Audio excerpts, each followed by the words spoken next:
All right, let's dive into something that could fundamentally change how you think about autism. We're going to explore a new way of seeing it, not as some kind of personal deficit, but as a lens that shows us a powerful and maybe uncomfortable truth, that our world itself is often the real problem. This quote right here is the core of our entire explainer. Just think about that for a second. It's suggesting that instead of trying to fix a person, we should be looking at what their experience tells us about the deep flaws in our schools, our workplaces, and our public spaces. It's a really radical idea, and honestly, it changes everything. And this, of course, leads us to this huge question.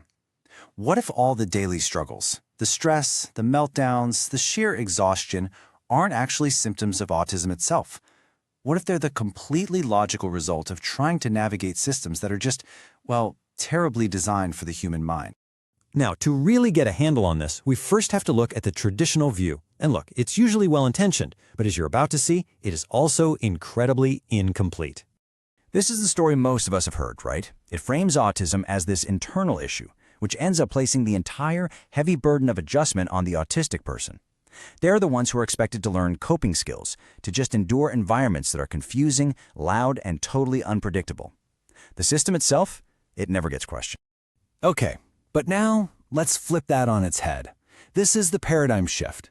This is where we stop looking at the person who's struggling and start looking at the environment that's causing the struggle. So here's the new premise. It basically argues that autism acts like a diagnostic lens, or maybe a magnifying glass. It reveals all the hidden design flaws in our world, things like ambiguous instructions, sensory clutter, unpredictable rules, all of which create a huge mental burden. Now, these flaws affect all of us, but they just disproportionately hammered those with a higher sensitivity. And when you look at it side by side, you see how this shift changes the whole game.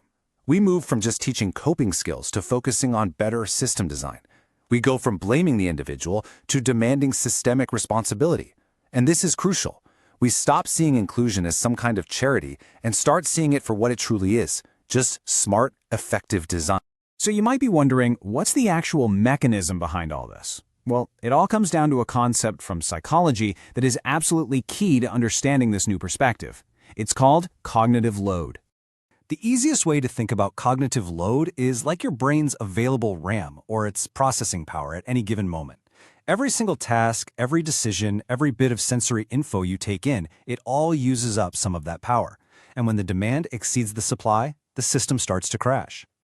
Now, this is where it gets really interesting.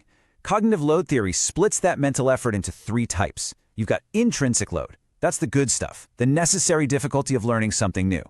Then there's germane load, also good. That's the effort that leads to deep, meaningful understanding. But the real villain here, the one we need to focus on, is extraneous load. This is pure junk energy. It's the mental power you waste on bad instructions, visual clutter, and unnecessary noise. It's nothing but preventable stress. Let's use an analogy here, because it's a really good one. Think of the autistic brain like a super high-bandwidth computer processor. It's taking in way more data in much more detail with fewer filters. Now, in a clean, well-designed system, this is a superpower, right? But in a world that's just full of that extraneous load, that high-bandwidth processor gets flooded and it overheats. A meltdown or a shutdown isn't a behavioral problem. It's the neurological equivalent of a system crash, a BSOD for the brain. Okay, so if the problem is just bad design, what does good design actually look like? Let's take a look at how this perspective can build some really practical, compassionate solutions. It all really starts with three core principles. First, and this is the big one, reduce that junk cognitive load before you ask anyone to perform. Second, make absolute clarity your top priority. No more guesswork.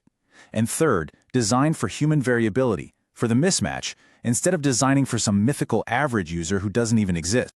So what does this look like in a classroom? Well, it looks like predictable schedules that create a sense of cognitive safety. It means using clear visual aids instead of just relying on long, rambling verbal explanations. And it means letting students move forward based on true mastery, not just because the calendar says it's time to move on to the next thing.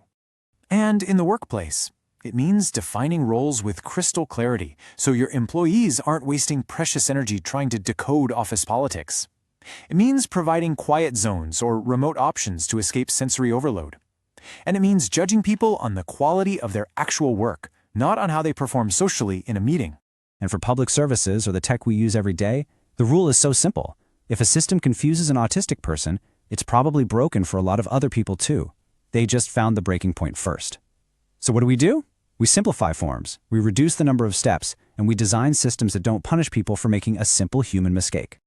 All right, now we're getting to what might be the most important takeaway from this whole explainer.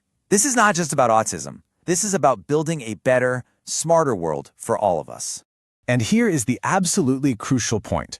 Reducing cognitive friction for the most sensitive people among us doesn't create some kind of fragile world. No, it creates a more efficient, more humane, and higher functioning one. These aren't niche accommodations. They are system-wide upgrades for our entire civilization. This is probably the most powerful metaphor to come out of this way of thinking. The distress that autistic people experience is an early warning signal. It's telling us that the air in our collective cognitive environment is becoming toxic. It's filled with information overload, ambiguity, and sensory noise that eventually is going to burn everyone out.